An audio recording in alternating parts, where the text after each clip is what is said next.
Hello, it's Kathy.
Hey, Kathy, are you around?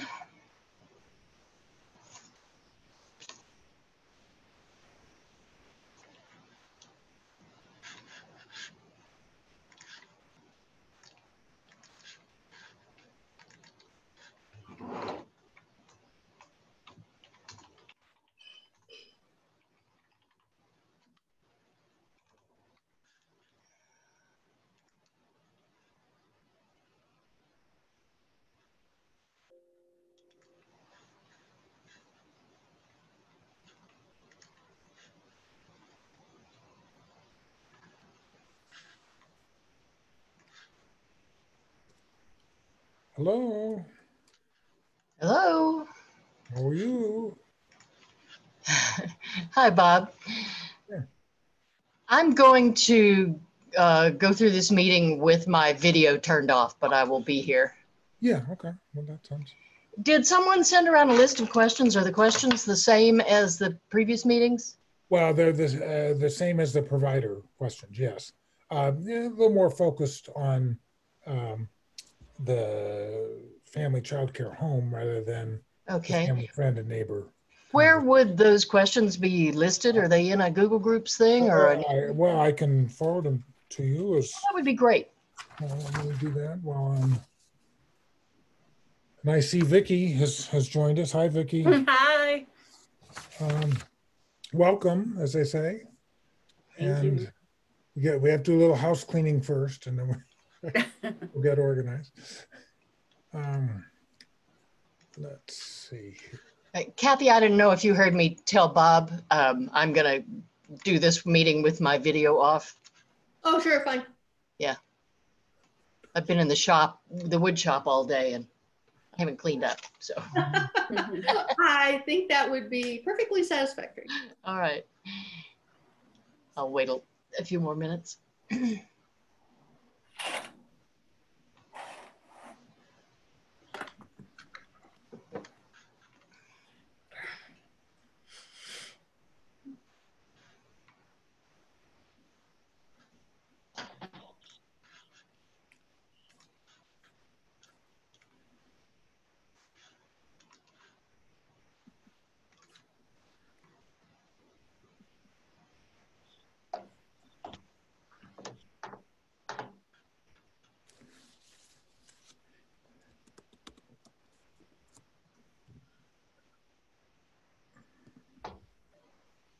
Oh, that's what that heavy thing is. Okay. So, Darcy, you're going to get, sort of the, what was generally shared with the panelists, but the Great. questions themselves are at the back end of that email. Okay.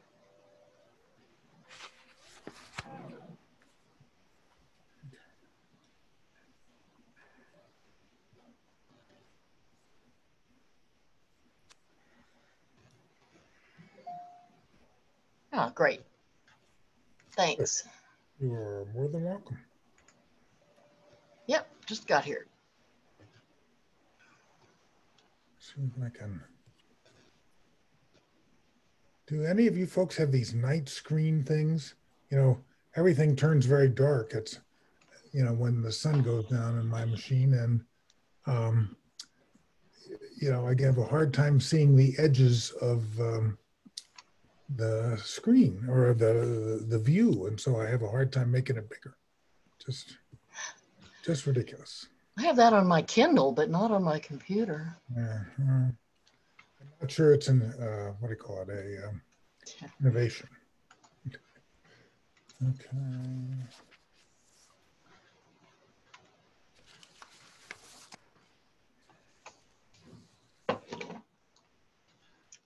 Okay. And I see Maria's joined us. Yes, hi. Hello. Thank Hi. you. You're Thank welcome. Yeah. And is it Carrie is here? I saw Vicky earlier. I didn't see. Carrie. Okay. All right. We're doing very well. Hi, Rick. Hi. Very good.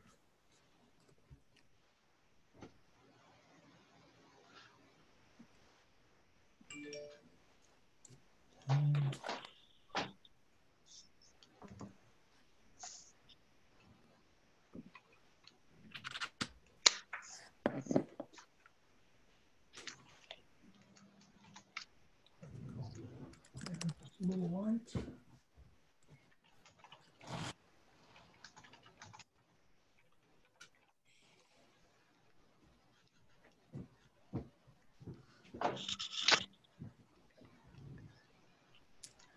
Hi, Tracy. Hi there. Hi. Thank you for all the contacting that you did to help us with this. That was impressive. Oh, you know, Nicole Wells and I loved it. And we're so excited to hear these women share. Good. Really And Bob, excited. you saw that Julie is on. Mm-hmm. Oh, hi, Julie. I didn't. Hi. I didn't. Oh, and there's Genevieve. I saw your picture, but I didn't realize it was a new name. And when people come on, they have slightly different lighting, you know, in front of them. So it's not always easy to pick up exactly all the facial features. But welcome, as they say. And Genevieve is there as well. So all of the panelists are on. Okay, very good. Thank you.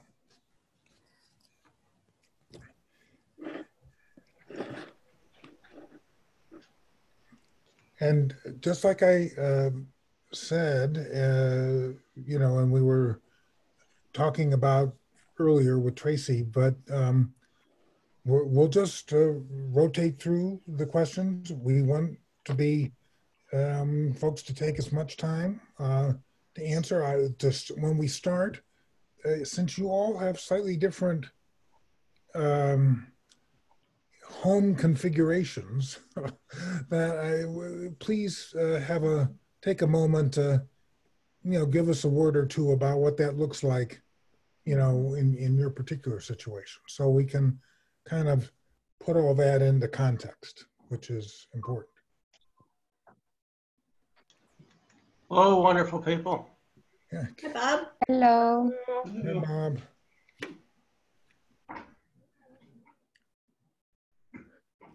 Hey, Nicole Wells. Yes. Guys.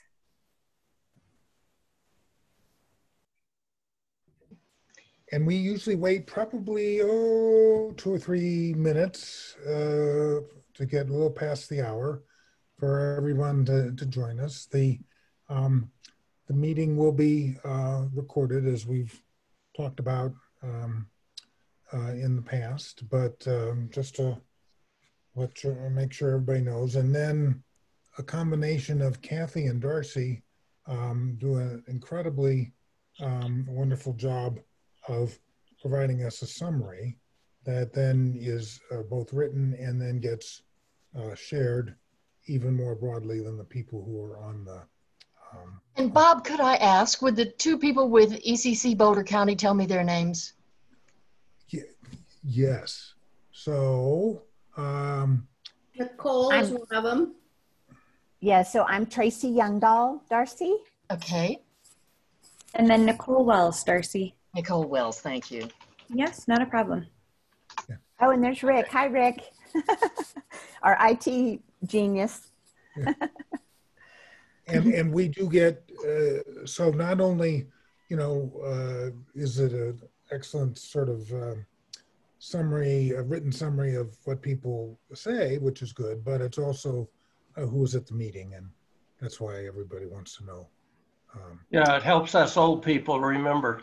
Yeah, and helps us influence the policymakers that we hope to be pushing along in all this. Hi, Gloria. Good evening, you all. Yes.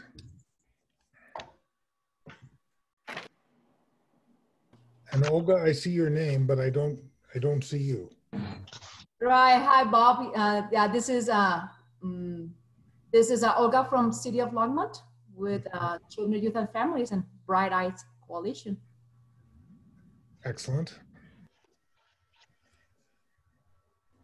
All right. Well, then I think we'll take another minute and then we'll start, as I say. So.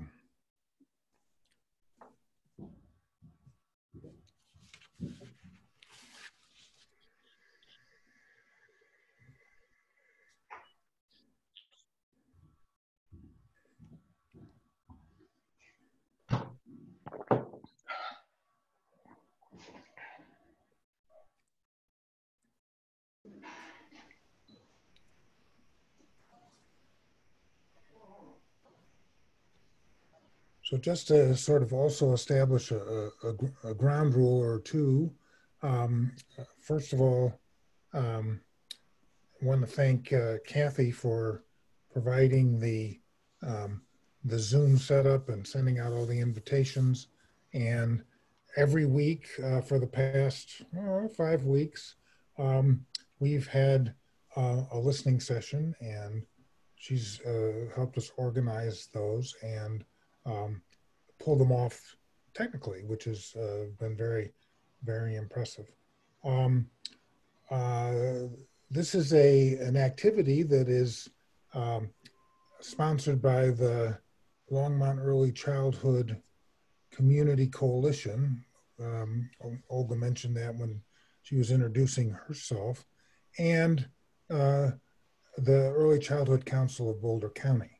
And we have been trying, we were very much focused early on. In fact, there was a big to-do scheduled, I think the 26th or 27th of March, in which the governor was coming to Longmont, and we had an all-morning or virtually all-morning meeting planned, a lot of business community members. And then all of a sudden, the pandemic hit, and that changed all of our thinking, or at least the thinking about moving to policy sort of right away. And we decided shortly thereafter to try to schedule these listening sessions. And this is the 5th of those listening sessions. The first 3 focused on parents as the quote unquote panelists. And they ranged from parents who took on or sent their children to family, friend, and neighbor care, to sent their children to a co-op, and sent their children to the Wild Plum Center in Longmont. Since then, we've started rotating through the various early childhood care providers. And we started out with Paso providers last week. And we've had a very good conversation with those individuals who ran family, friend, and neighbor care. And today we're going to focus on the licensed family home, licensed childcare homes. But as we've talked, and Tracy and others have made sure that I understand, that's there's a fairly large umbrella of different types of services associated with those providers. And we wanted to make sure we had a mix. And I am going to start by rotating around the providers. And I'm going to ask them the first question on our list, but I'm also going to ask each one of them to take a moment to describe their childcare setting and how that works and how it works for them. So, you know, the background question was to describe your situation as a provider prior to the pandemic. But before jumping into the answering that question, please share with us what your your home looks like and how it's configured. So I have sort of Marie top on my list. Now, I don't know if Marie is willing to go first, but we will definitely go around the list, and please take the time you need to kind of share your story. So Marie, are you prepared to go first? All right. Sure. Can you hear me well? Yes. Very well. Okay, awesome. So yes, my name is Marie Pierre Nicoletti, and I am licensed for large family home childcare. So I'm the provider, and it's called Blossom Bilingual Preschool. I opened in August 2015. And it's a school that existed since 2004, but I took ownership 5 years ago. And so the location, the home in itself is 16 years old. And so I changed a little bit when I took ownership. It was a contemplative education, and I came in as a Waldorf-inspired preschool and integrative learning. And I added the French bilingual aspect. So we are French immersion. And also I added a cooking curriculum, which did not exist before. So yeah, and it's been going very well for the past 5 years. And I'm not sure what to say. Prior to that, I started my business in 2000, and I was teaching French, but through arts and craft and cooking and cultural events around Boulder and Denver. And so I did a lot of after school, weekends, classes, summer program for 15 years, and then I moved into the preschool. Well, Marie, could you tell us then, thank you. That's exactly the type of description of kind of what your home is offering. Tell us a little bit about what was happening and how things were rolling in your business prior to, let's say, mid-February, and then how that has, how that has begun to change, or how that changed in mid. Yeah, so everything was going well. I had full enrollment. I am licensed for 12 children per day. So I had a full attendance of 12 children each day. And except for 4 children graduating to go to kindergarten, everyone was coming back. So, and then the pandemic happened, and I closed the school, and I closed right away on March 13. And I was going to reopen on June 29, but there was not an amazing interest in the families. And in the meantime, I lost 4 families because the 2 are really scared of COVID. So they're still doing confinement pretty much. and they are not visualizing returning to school in the fall. And two of these families, they live in Louisville. So now that they work at home, they realize there's no reason to drive to Boulder to drop the children off at school. They are going to walk to the next door school instead. So it has changed the structure of their school system in their own family. Yeah. So yeah, so I did lose 4 children. I lost 2 teachers, and so yeah, before this happened, everything was going well, but now it's not exactly going so well. Yeah, no, that's very, very helpful. Vicky, can we turn to you this time or not next, and kind of do the same thing? Make sure you share with us, the structure of your home and childcare service, but also then kind of jump into, how things changed, in late February, early March.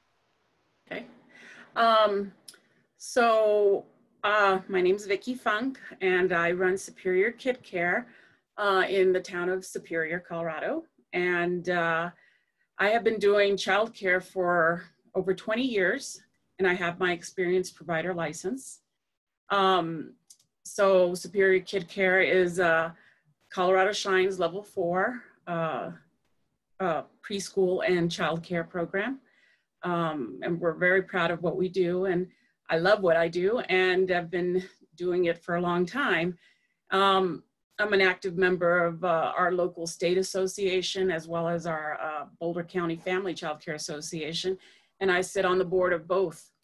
So that's kind of a little about me. I have the experienced provider license, and I operate my child care / preschool on the first level of my home, and try to provide a more home type of environment rather than having it look like a center. So it's cozy. It's a way for kids to slowly enter the school system without being, put in a center. So so that's a little bit about me. Before COVID, I was fully enrolled, had 8 kids, and everything was going fine. Everything was going great. I think my biggest regret was not buying supplies just before everything started. But I operate on the BVSD school schedule. So I offer care to a lot of teachers, professors, anyone in administrative support for schools, and anyone that can work with the BVSD school schedule. So, I've been, as far as being affected by the COVID epidemic, since I cared for teachers, they had, and I closed down right before spring break. They unfortunately did not get a spring break this year and had to go directly to start working and trying to help kids. They started planning for online and remote learning for the children in the schools. So I basically did not shut down. I had to continue working, but it was a very, very difficult time not knowing whether I was going to reopen or not.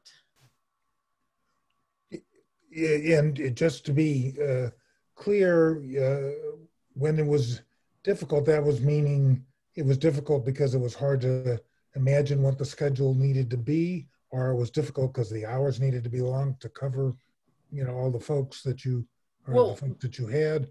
Unpack that. The reason it was difficult for me particularly was that my assistant happens to be my 70-year-old mom. She is my, resident baby cuddler. She enjoys getting up and doing this. This is, you know, this has kept her very active, and her and my father live here. And so it was difficult for me to decide whether to open up again because of the impact that it could have on their health.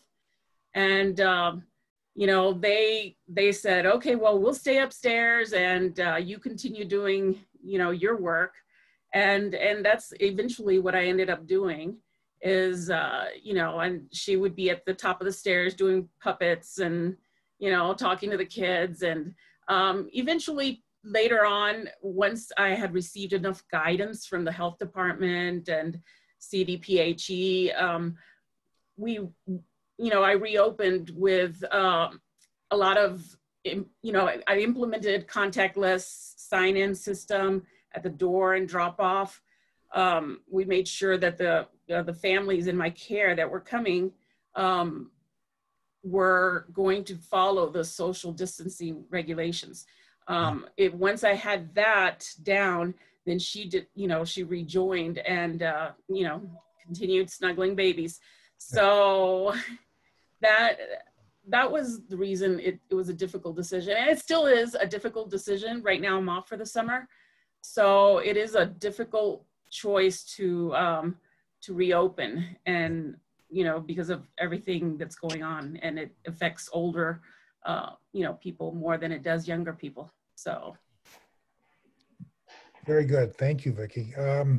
Julie, could we turn to you and you know, get both a good sense of your site as well as how the onset of the pandemic affected you?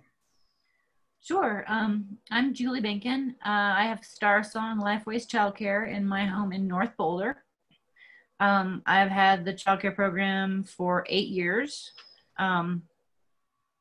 There was, similar to Marie, it was another childcare program before called Rainbow Bridge, and they wanted to retire, and I live in a rental home, and so we just sort of transferred things, and so it became mine in 2012. It's a Lifeways program, which is a Waldorf-inspired program. Mm-hmm. And I have a 4-bedroom house, and so it's like a, you know, living room, kitchen, dining room, and like converted garage playroom is where the children, so I share like most of my living space with toddler stuff. Yeah. And I have like a nap room downstairs where they sleep in a yard. The first 7 years I was licensed as a large home, so up to 12 children. I generally had up to 9 with an assistant, because it was age 1 to 5. It sort of skewed younger. I have toddler experience and toddler preference, so we sort of became like a 1 to 3 little program.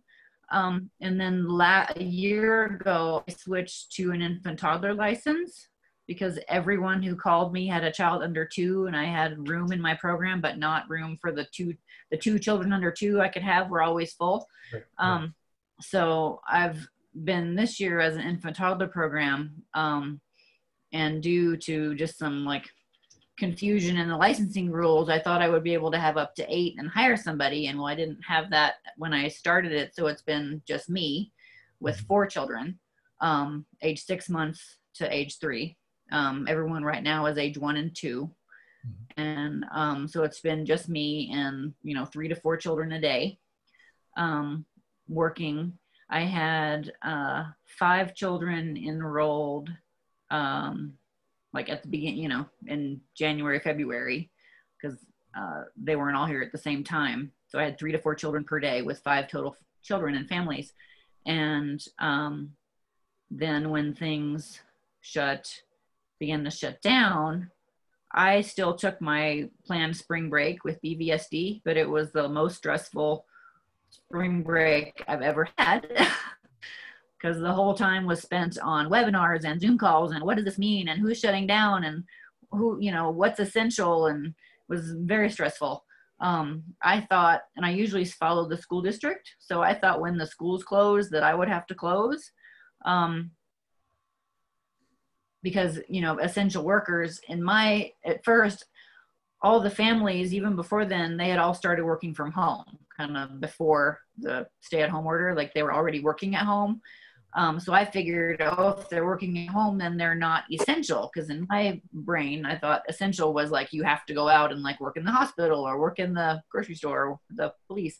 And so at first I was like, I think I have to close because nobody's essential. And then I heard from 3 different families that were all in related essential business, like essential infrastructure and support kind of, that for the university teaching and communications companies, etc. So I had 3 families that said, wait, no, we are essential. And so then was like, okay, well then what do I do and how do I do it and what does this mean? And so it was very stressful.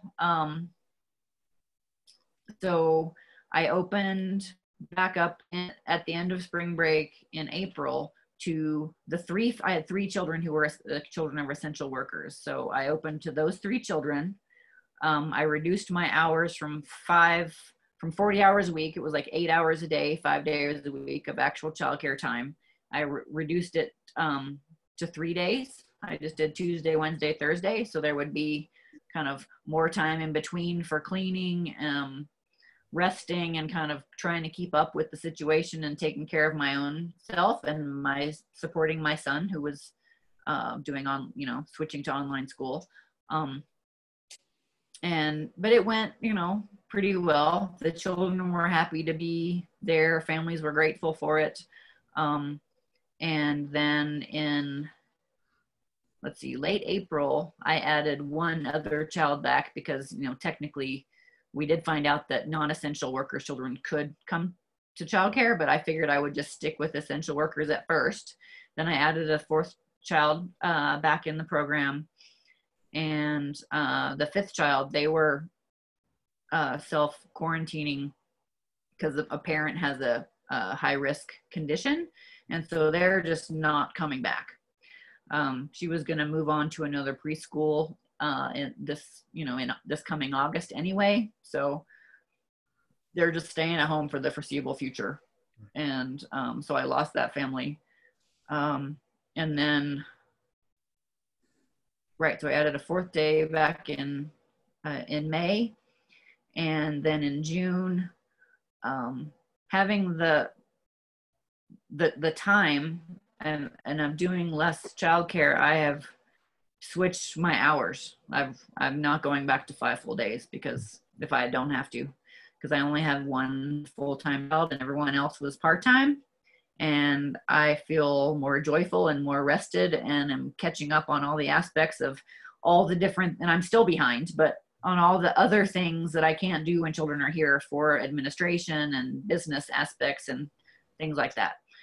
So now I'm doing full days Monday through Thursday and Friday mornings. And so I have the 4 children. And then I have 2 families waiting to enroll. One in July, I think, and 1 in September. And I'm in the process of applying for, I have applied, I'm in the process of waiting for an experienced provider license as well, so that I could have up to 6 children with 3 children under 2 instead of just the 4 children. So. Well, the interesting thing is, both you and Vicky seem to have reported, well, there was a slowdown and a break, but there wasn't like a super break. And you folks had, continued to operate, which was very, first important, although I can't tell you how much I appreciate the part of the story that says, well, when you have to change everything all at once, you also have to take a little time to recover and to do the things that you need to do for yourself. You just can't be running 40 hours a week, every week, all the time, plus weekends. Right. It was exhausting. I realized how exhausted I was. And then all of this keeping track of like the recommendations and everything was just more exhausting. So, because there's so much to factor in and consider and do extra now too. Well, thank you. Carrie, can we go to you next? Sure. I'm Carrie Stewart, and I've been operating a family childcare home since 1998 here in Superior. And I've had my experience license for about 4 years now. I don't know what took me so long. I think you can get it after 6 years, but so I'm allowed to have 8 plus 1 school age, and I'm usually full. I usually don't have the school agers. That changed a little bit during the pandemic, but I usually just have 8 every day. I have, like Vicky, mostly teachers' kids, or teachers, counselors. They mostly work for BBSD, and I've always felt pretty successful and lucky, and that I've never really had to advertise for positions. It's all word of mouth and referrals from other teachers. So that's been really wonderful. Before March 13th, I had 7 full-time and 2 part-time kiddos come in. We were very active. It was a great group of kids. They would, loved each other.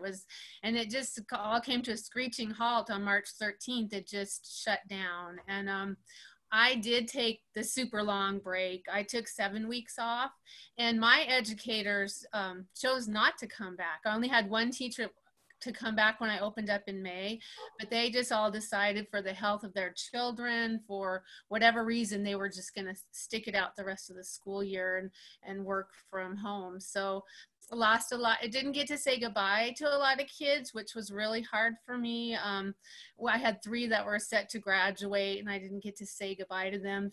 One guy I'd had since he was 4 months old. So that was really hard. And I hope to see him again and have a proper graduation.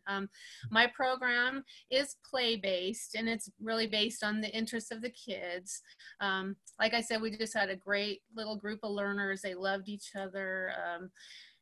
So I took 7 weeks off, and there were a few families that were asking me about mid-April, are you going back? And I was like Julie, just really stressed. And so all those webinars and the weekly things with the health department were very, very helpful to me and helped me, make the decision that I can do this. I can do this. I went back for 3 weeks in May and had the parents couldn't come in the house and drop off on the porch and daily temperatures. I kind of wanted to see if I could do it for the fall, and we did it. I think everything was successful except the social distancing with kids.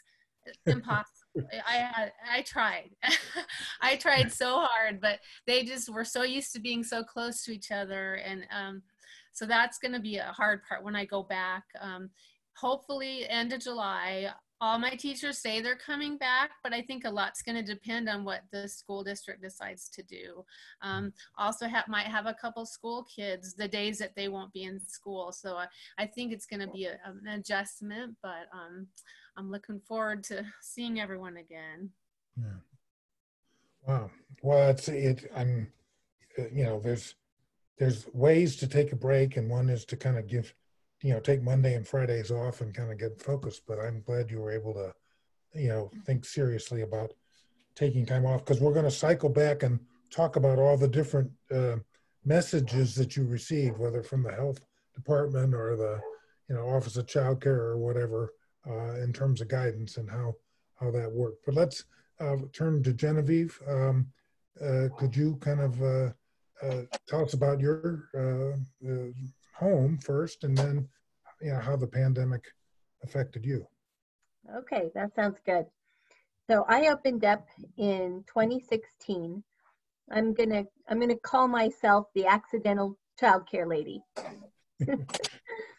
I had a neighbor. I raised. I have 6 children of my own, and most of whom are in college or married out of college.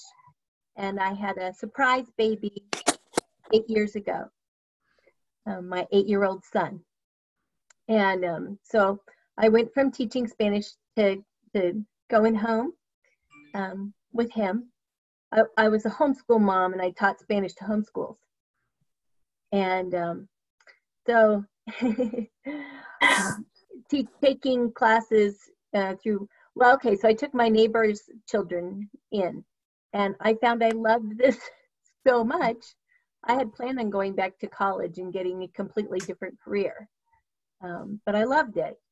And I also found when I took some of the early childhood classes that we are required to do for continuing education, I found that most of what I already believed and my basis was what they called evidence-based practices.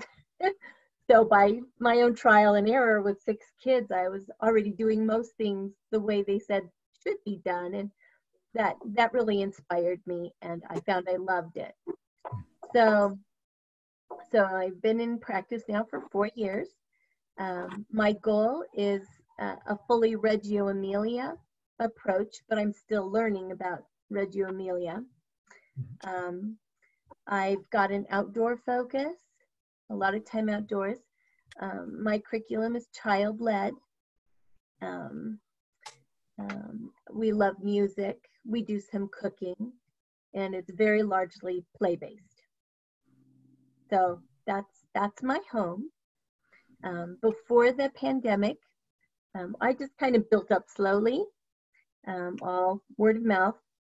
And I had 5 children, and one of the things that's real important to me is to keep a ratio of 3 to 1. And so I hired a lady to help me out with that once I got 4 kids. And she's wonderful. She's been with me for a year, and I love her. So we work together whenever I have more than 3 kids, which is 2 or 3 days a week. Mostly, it was 3 days a week before the pandemic. Okay, so then the pandemic hit, and the stay-at-home orders came in March, and there was 1 week that I only had 1 child. The parent was an essential worker, and with only 1 child, she said, if you need me to keep my son home, I can send him to my sister's house for a little bit while you figure this out. So I closed for 1 week while I figured out, what was going to be required of me newly, and it was indeed one of the most stressful spring breaks I've ever had. So I totally get that. And when I opened back up, so just from a financial standpoint, so in March, I told my families that I would take whatever pay cut they took. That was my financial, I knew it was going to be hard for them, some of them, to pay me. So that was what I went with. So in March, I made 80% of what I had been making. There's just a lot of uncertainty about what was coming, but 80% isn't bad, but it had just begun, right? Right. Then in April, I made 60%, and I had to send my helper home. I couldn't have my aide. And then May was the roughest month. It was 47%. And I largely support my family. My husband is an IT man, but he's retired. He lost his job 3 years ago and has been trying to work up his own practice ever since. And it's been a struggle for him. I think it's largely age discrimination, honestly, 'cause he never had a hard time getting a job before that. But anyway, so my income is what supports my husband, myself, my senior in high school, my son who's a senior, and my 8-year-old. So it was real tough to see the income just drop out of the bottom. Then come May, it was 47% of what I had been making. So there's just a lot of uncertainty, And then there's just all the other questions around the whole COVID. I felt like, oh my goodness, we're going to bring all these children back in. There's no way I can keep a 6-foot distance between these children. Right. And, without it becoming an emotionally abusive environment, So Yeah. I nixed that pretty quickly, did what I could to get them interested in play in separate areas. But there were a lot of different emotions. One of them being, here everybody's staying at home, and here I'm bringing in groups of kids from different families. I felt like the weak link, you know, in the whole, you know, in spite of all the extra hand washing and all the extra disinfecting and all the extra bleaching, and, you know, nonetheless, you know, and one day 2 kids went right up to each other, gave each other a big hug and a kiss on the lips. Of course. You know, it was like, wow, you know. That was predicted, right? Yeah, right. You know, so Well- I just felt like the weak link for a little bit in the germ transmission thing, and I was really hoping that, and you know, gratefully, children don't seem to carry it so much, and they don't seem to, you know, be carriers as much. Well, So Genevieve, I want to ask you to think, I mean, and, you know, I kind of shared this with you all before, you know, we'll go, you know, out one way and then come back. And Genevieve, you brought us right to the conversation about, well, you know, March was not great, but April was not, you know, really not as great. And then May was less great, et cetera. You know, what are you, the question is, what do you folks anticipate in the next 6 months as it relates to your business? And sometimes the answer is going to be, well, you know, there's a lot of things possible, but I don't know. But I'd like you each to kind of take a crack at that, at kind of answering what does the next 6 months, or at least let's say the fall, look like for you guys. So Genevieve, start with you. okay, so we had, you know, the drop out of the bottom a little bit as my families stayed at home, and I just didn't require them to pay me the full price. Then some of my families, my program was largely 0 to 3, but then I got callbacks from some of my families that had graduated, asking if they could please bring their children back to me, because they were scared to bring them to a big center, which is what they had graduated to when they turned 3. And so things were, you know, I was like, okay, you know, looks like I went from growing slowly to my max suddenly. Some of the kids that came back were part-time, and all previous that they were all full-time kids. So it looked quite different, and it looks quite different now. I don't feel, and my aide was just part-time. She's come back to me. So she's come back to me part-time, which is really, really wonderful. I was late in applying. I wasn't very late, but I was late enough for that stimulus that I didn't get it. So gratefully she came back to me, and but I knew I was going to go. She only wanted to work part-time, and now I was bursting at the seams. And now I still have her part-time, and that fits perfect. But come fall, I have another child coming on, and I knew that I was going to need a little, you know, a full-time aide. So I managed to hire a lady who's got a master's degree in Reggio Emilia early childhood education. And I'm thrilled. I'm just thrilled. She only wants to work part-time. She was going to be a sub in the school systems. And she doesn't want to expose herself and her family to that many children. So because of COVID-19, she decided my small family home was perfect. Well, good. And she's got a little toddler that she's going to be bringing to my program as well. Yeah. So now I'm full. I'm considering getting another license, and she's going to be in charge of my preschool program. Okay. So I'm really excited.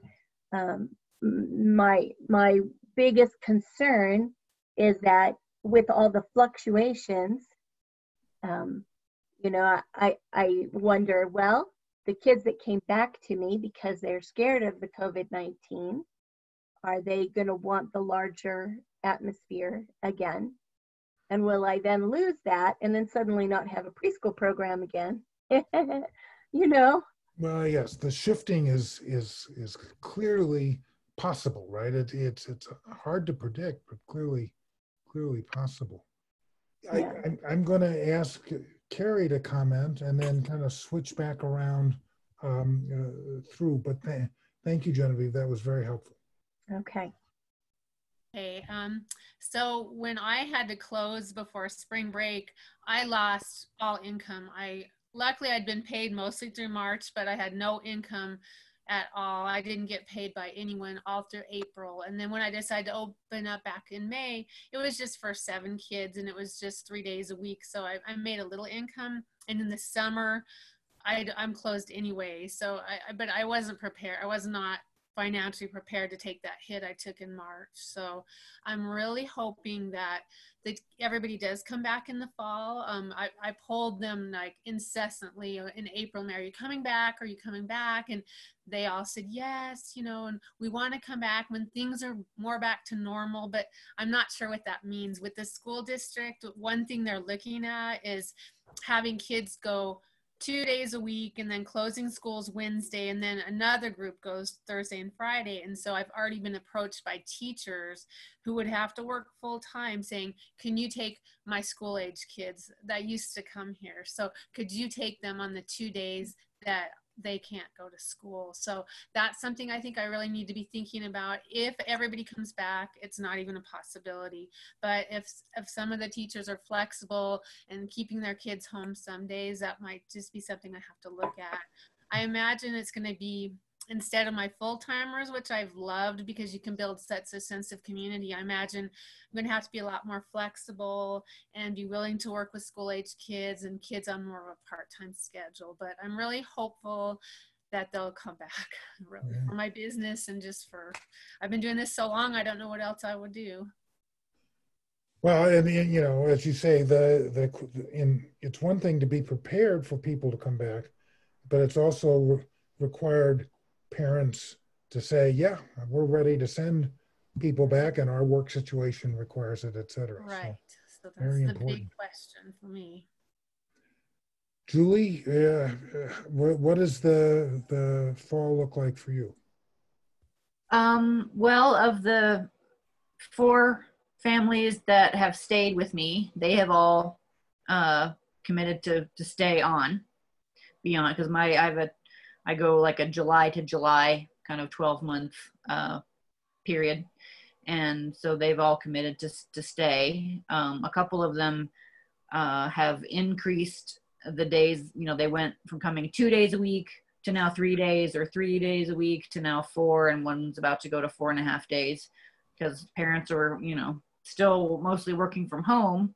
And with toddlers, you can't really get anything done if they're home. So they all still really want childcare and really have a hard time when I'm not open. But so I've had just one family in particular that I just kind of have to deal with some, try to support them and like sort of overcome my own personal guilt that I need to take care of myself. And I'm sorry you have a 1.5-year-old and you work all the time, but you're gonna have to figure it out because you had this child. You know, I will do what I can do, and if you need more hours, then maybe I'm not the place for you. But and like I said, I have 2 part-time people that want to come, and one in July and one in September. So, and if with the license switch that I'm planning to make, then I could have up to 6 children.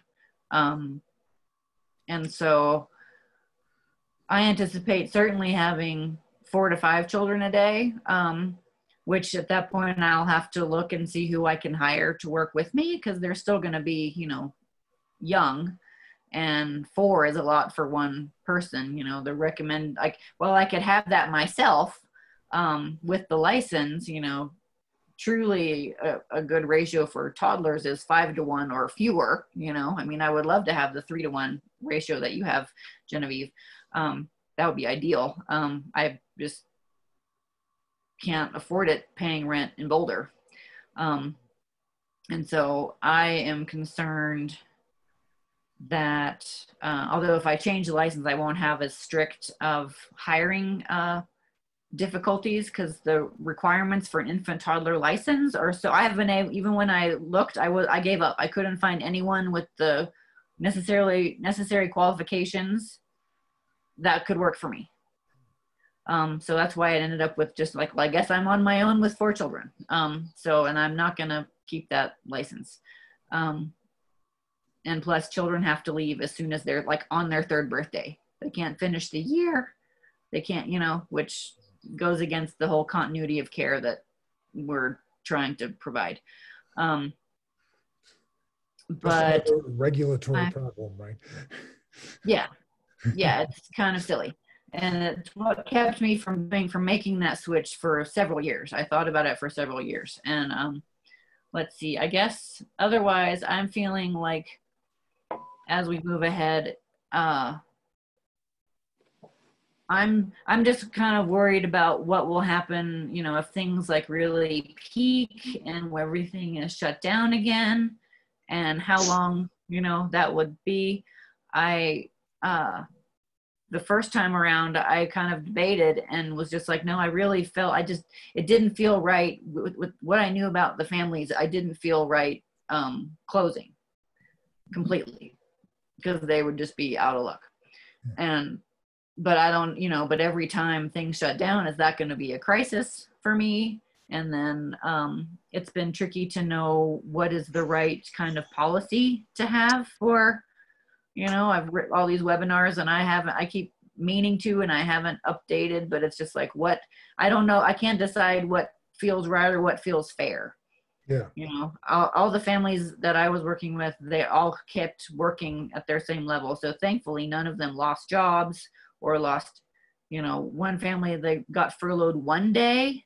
So technically their income went down maybe a little bit, but they increased their days because now the child couldn't be with grandma on the days he wasn't with me. So they're coming to me more. And I'm just concerned about, like, just as a Waldorf oriented program, which is, we're spending time outside, but it's really, it's a lot about natural materials and soft yarn, you know, wool and silk and wooden toys. And I feel like I have got so few toys, things just feel kind of hard, and I don't typically have a lot of plastic. And, you know, it's just like, when can I bring out all the things that we love to use so much? Because it's, you know, the different surfaces, and it's, I don't know that it's good to put disinfectant on them all, you know? So it's hard to meet the needs of,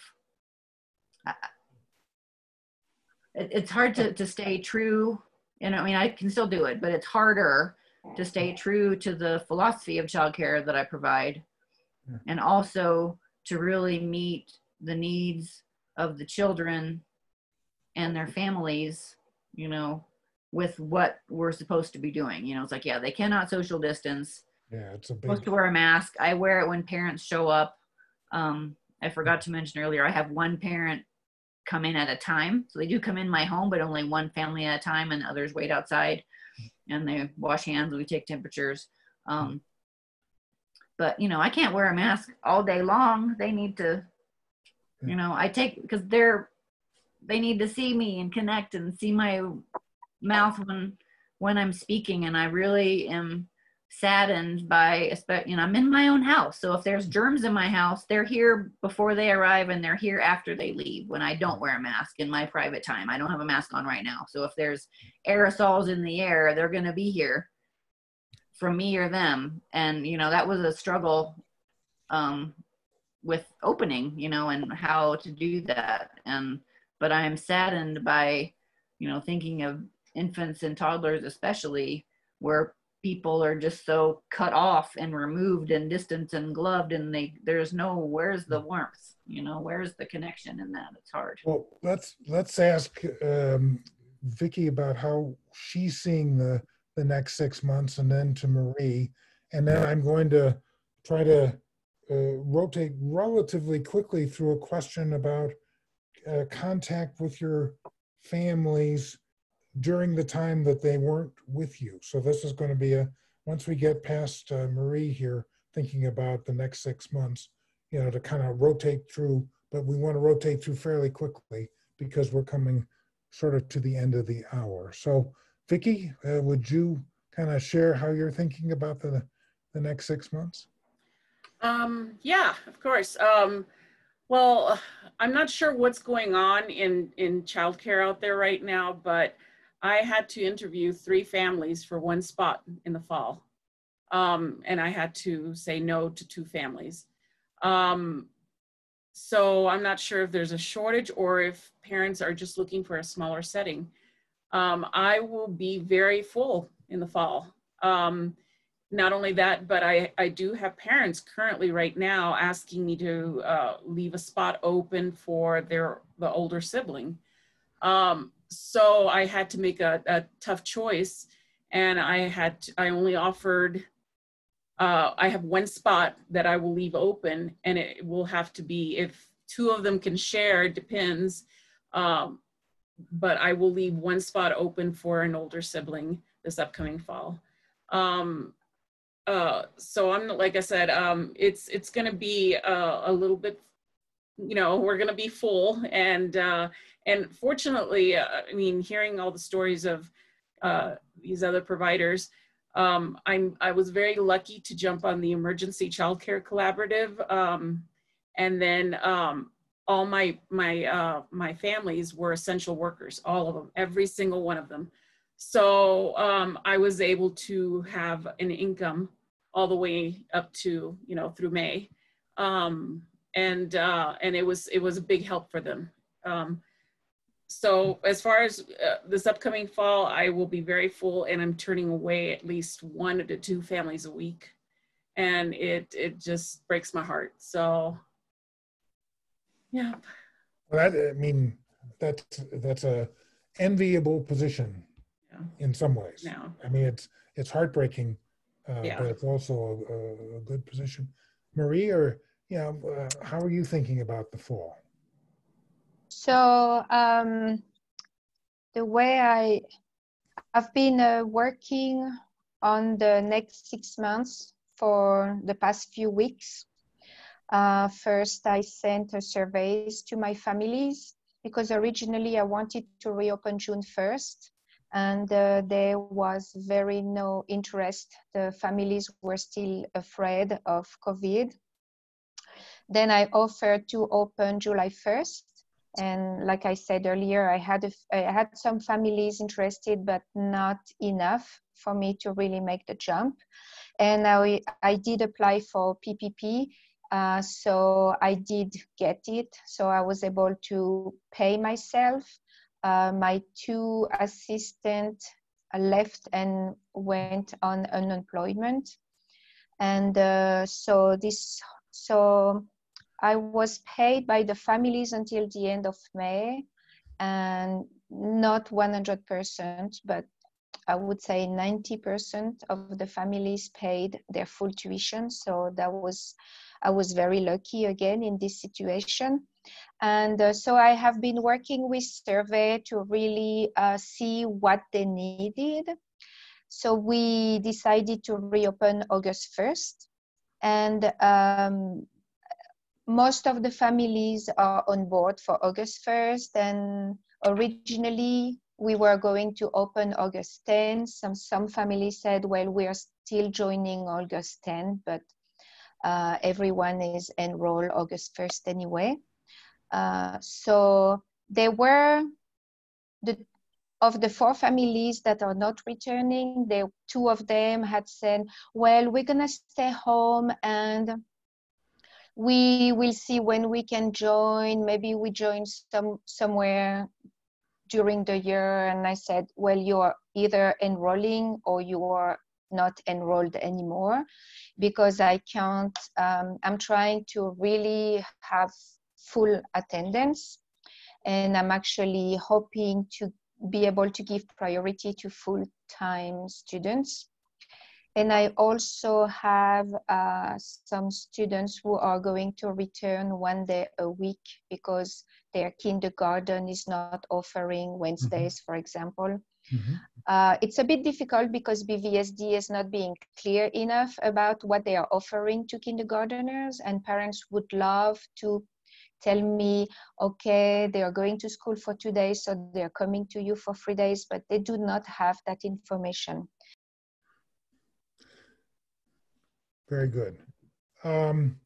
And this next piece we want to sort of do as a lightning round, because we only have, about 5-7 minutes left.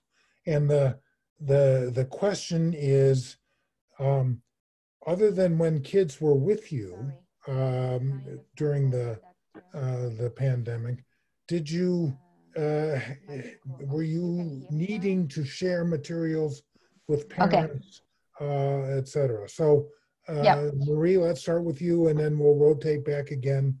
But please try to limit your comments to several sentences, but not too long. So my next 6 months, I'm really hoping to have 12 children a day.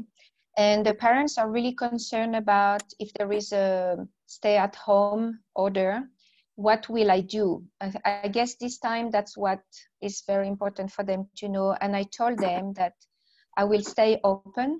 And I feel like I have had enough guidance through all the webinar that we had every week and now every other week, that it will not be a new situation. So in my plan, the next 6 months is no matter what happens, I will stay open. And I hope to hire 1 or 2 assistants, especially if I have 12 children. And also I changed something this fall, which is I'm going from an 8-hour day to a 9-hour day. So hopefully I can fill out, but I froze my tuition until August 1st, 2021. So that helped families coming back.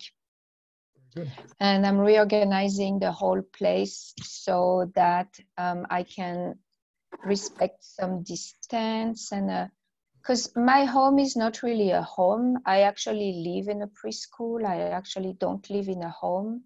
Except for the bedrooms and the bathroom. So I'm just working really hard at making sure that when everyone returns, we can adapt to the needs of the children and the needs of the parents. But I'm seeing some families who had absolutely no clue what it was to have children at home, and they actually discovered that, oh, it's actually nice to be home with our children, and they figured out a way to integrate their children in their work life. Mm-hmm. So I have very strong full-time families who are actually returning to 4 days a week, just because now they realize it's fun to have 1 day with the children and do other things. So I guess that's a nice thing, not for me, but for the families and the children. For the families, yeah, that's right. Yes.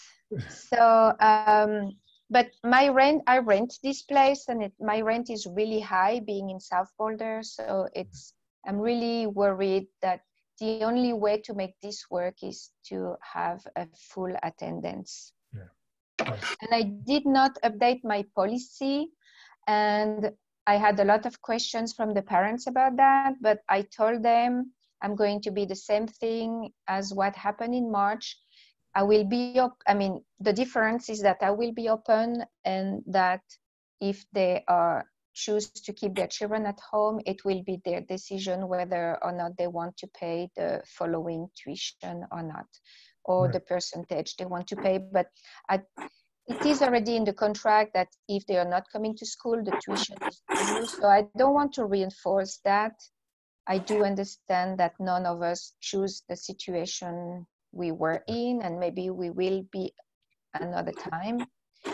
So I kind of want to not impose that if we are staying home or they are staying home, they will have to cover for tuition, because some of the families had to actually hire a nanny. I have a family with 4 children. The mother is a doctor, and she actually had to hire a full-time nanny to be with the 4 children, and she had to be at work all the time. So I do understand that there are difficult circumstances.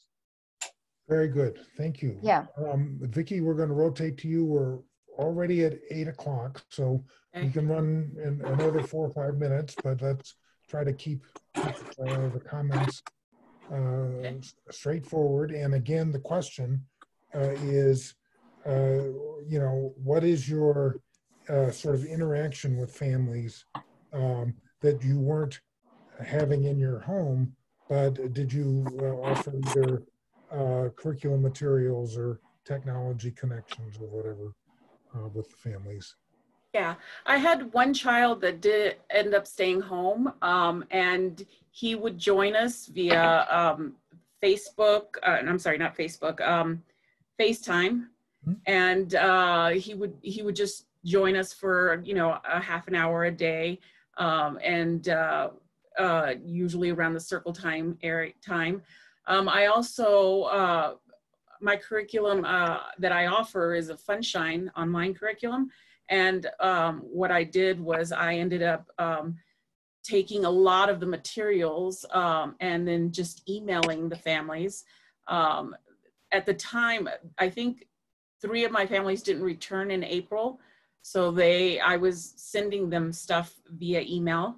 And those are the type of things that, and we kept in communication. I used Brightwheel. And so they were able to see via the Brightwheel app what we were doing every day. And even, you know, looking at my weekly lesson plans, which I started adding on to Brightwheel, and they could see the yearly curriculum. And so I'm kind of a very digital person, and I used a lot of email, Brightwheel, and my Funshine online information to share with parents. Thanks, Vicky. That's very helpful. And everybody had the appropriate technology to both send and receive. Yep. I had everyone signed up on Brightwheel before the pandemic started, so. Very good. Very good. Julie, and then Carrie, and then Genevieve will end with you. So. Like I said, I had most of the families, but when I had just the essential families, I was in contact with the other families via email. I would email all parents like some resources that I would find about COVID or about working from home, things to do with your children. I made several short videos of songs that we sing here. So, but I ended up just putting on my Facebook page because my internet is terrible, and like I couldn't upload to YouTube. It would take like 6 hours to do a minute video. So I just put them on my Facebook page. And but I don't think a lot of my parents are on Facebook. But just so they could take something that we do here and they could do it together at home. I sent pictures of maybe here we are, or here a little something for what we did, or here's the garden.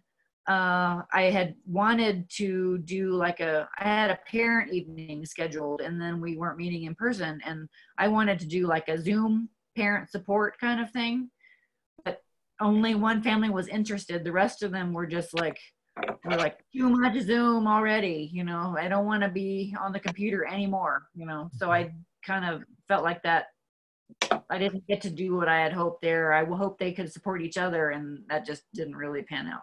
Yeah, that's very interesting, very helpful. Carrie? But I thought that'd be a great idea. Yeah, right, I agree. It's Carrie? So I sent weekly emails to my families, and I had a link to our curriculum, which was online, so they got to experience that. I also, a lot of requests for FaceTime, so I did a lot of FaceTime with the kids and their families individually. Also sent them resources about wearing masks and different things I got from the health department, and one hilarious Zoom call with all the kids that, with that age on Zoom. We only did one. It was fun. But the mostly weekly emails, a lot of texting with the parents too, and they all had the technology. Okay, well, very good. Genevieve, we'll end the round with you. So I also Zoomed with my families. It turned out to be a total of 3 Zooms. I also sent materials via email and information about COVID and like the masks book that we were sent and any information I could find that was helpful. We did a project as a group where all the kids put hearts and rainbows that they made in their windows. And then we invited the other families to just drive by and at least see the pictures that the other kids made. That was fun. And so we did a little bit of stuff like that. It wasn't any kind of major curriculum thing, but I gave them some projects and yeah, that worked pretty well. I'm really glad to have my families back. That's all I can say. Right. Well, which is the best strategy or the best thing to have as opposed to having to do it electronically, which is good. Well, I want to thank the 5 of you for taking time. Thanks to Danielle and Tracy for helping to sort of organize this piece. On behalf of the Longmont Early Childhood Community Coalition and the Early Childhood Council of Boulder County, all this information is extremely helpful, and I think you're probably make up the most diverse group that we've talked to. So you all have a lot of different parts to add to the conversation. So thank you for joining us. And it takes about a week, but shortly thereafter, the written summary and the video would be available. The recording would be available. So with that, I think we'll close off. The last provider listening session will be held next week on Monday the 29th, and it will be just for center directors.